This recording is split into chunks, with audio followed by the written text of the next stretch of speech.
Jean Stapleton played the beloved, gullible, and amicable Edith Bunker on CBS's All in the Family. For her work on that program, she took home 3 Emmy Awards while being nominated for a total of 8. Impressively, she also won 2 Golden Globes for Best Actress in a Comedy Series for her contribution to the series. All in the Family wouldn't have been the same without Edith. Her perpetually optimistic attitude was the perfect counterbalance to Archie's gruff pessimism. She could be a bit flighty at times, her naivete could be her downfall, and her voice sure was shrill, especially when she would utter her trademark "Oh, Archie" catchphrase. But she held the family together and proved to be the perfect foil to her husband's inflated ego and insensitive defiance. Stapleton stayed with the show throughout all 9 of its seasons, starting in 1971.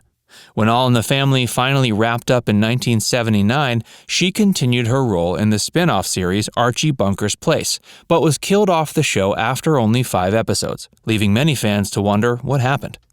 In a minute, we'll talk about her character's death and what was going on behind the scenes that prompted it. But first, we should explore a little bit more about who Jean Stapleton was and how she ended up becoming one of the most memorable sitcom characters of the 20th century. She didn't find fame until she was in her 50s. It's actually really fascinating how long it took for her to finally catch a big break. But that just goes to show you that perseverance pays off. Jean Stapleton's early years. She was born in Manhattan on January 19, 1923, to an Irish household. The daughter of opera singer Marie A. Stapleton and billboard ad salesman Joseph E. Murray, Jean Stapleton started out in life through relatively humble means. It seems as if show business was a tradition of sorts in her family. Her uncle, Joseph Deming, performed in vaudeville stage shows, and her brother, Jack Stapleton, was a theater actor. Actress Betty Jane Watson was also one of her cousins. Stapleton attended Wadley High School and continued her education at Hunter College. She worked briefly as a secretary before deciding that she too wanted to become an actress like many in her family. When she was 18, she made her stage debut in the off-Broadway play American Gothic. Soon enough, she found her way onto cast roles of Broadway musicals like Funny Girl, Juno, Damn Yankees, and Bells Are Ringing. The latter 2 productions would see her reprising her roles when they were brought to the big screen in 1958 and 60, respectively. Making the jump to television. Some of Stapleton's first television roles included appearances on Starlight Theater, Robert Montgomery Presents, Omnibus, Repertory Theater Woman with a Past, and My 3 Sons. All these parts were relatively small, and for quite some time, she could only find relatively unremarkable work taking the form of bit parts, guest appearances, and nothing more substantial. In 1962, she guest starred in an episode of The Defenders alongside her future co-star, Carol O'Connor.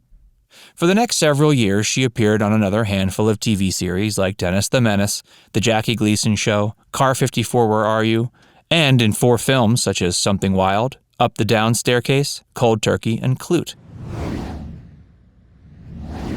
Finally finding stardom.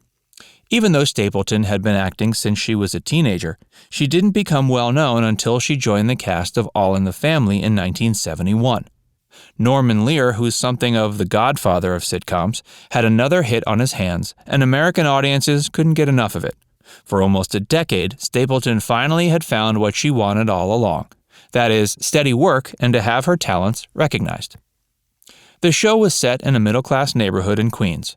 Edith was meant to be the voice of reason to counteract Archie's backwards views and disdain for the political and social changes that were happening in the late 60s and early 70s.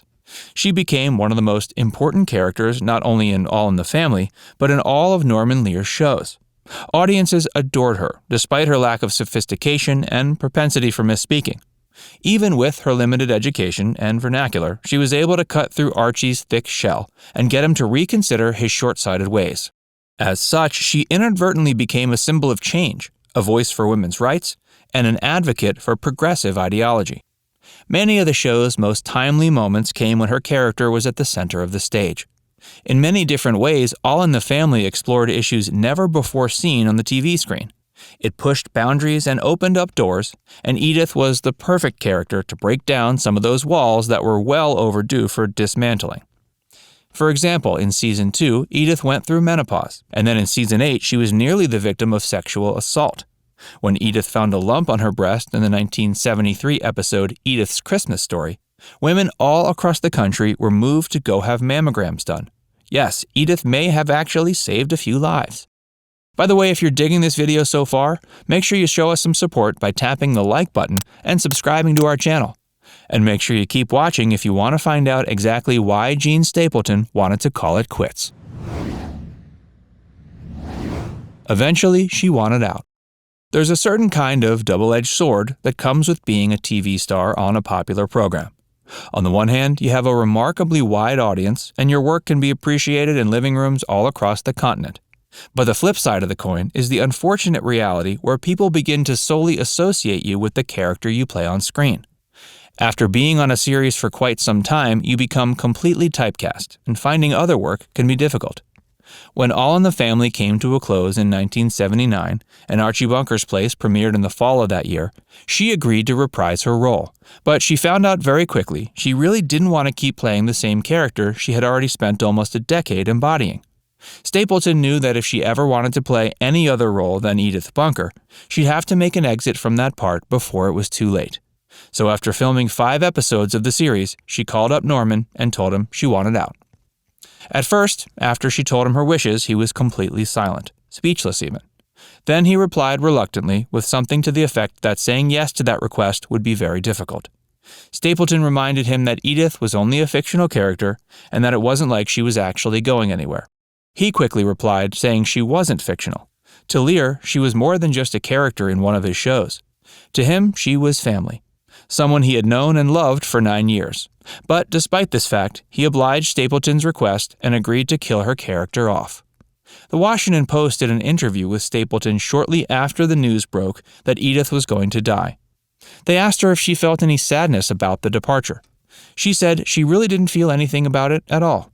To her, Edith wasn't someone that could die because she will forever live in the memories and imaginations of fans and through the countless reruns that will keep her alive in syndication. She further explained that a painter isn't satisfied with painting the same piece over and over their whole life. Her decision to move on was about finding new challenges, taking on new goals, and expanding her repertoire. Her death was coupled with a good cause. Lear was always an advocate for different social and political causes. When Edith died, he wanted to make sure her death wasn't for nothing. So his production company created the Edith Bunker Memorial Fund and contributed $5 million to it. The fund was created to raise awareness for the Equal Rights Amendment and women's rights. It was the first time in history that such a fund was created in memory of a fictional character from a TV show. Lear said he created the fund because he felt like the ERA represents everything that Edith Bunker was about. In later episodes of All in the Family, she would stand up to Archie's hard-headedness and bigotry, and audiences ate it up. Even though Stapleton was not much of a feminist in her own personal life, Edith became a symbol of that movement. Audiences didn't mind her leaving. Of course, nobody wanted Edith Bunker to die. When she passed away from a stroke in the Season 2 premiere, Archie Alone, there's no denying some seriously major heartstrings were pulled, and Archie, of course, was the one to take the news the hardest. Despite the fact she was one of All in the Family's most beloved characters, when she finally was phased out of Archie Bunker's Place after Season 1, the ratings didn't take a hit. Even without Edith, the program was able to outshine competing shows in its time slot. It clobbered Mork and Mindy, NBC's Sunday Night Movies, and ABC's 10-Speed and Brown Shoe. While not as popular as its predecessor, Archie Bunker's Place went on for 4 seasons before coming to a close. Stapleton went on to get her wish. No longer was she confined to playing a submissive housewife. She went on to have several dozen TV appearances and guest star roles, and starred in a number of TV films before finally retiring in 2001. A year later, she was inducted into the Television Hall of Fame. We can't really blame someone for not wanting to be typecast their entire life. Although it is worth noting, Stapleton never found another role as big as Edith Bunker. That's got to be the hardest part about being on TV. People associate you with the person they see each week. So after you move on, that's still how most folks view you. Would you rather be a TV star or a film star? Let us know what you think in the comments section. And if you enjoyed this video, be sure to give it a like and subscribe to our channel. Tap the bell icon to turn on notifications so you can keep up with all our latest videos.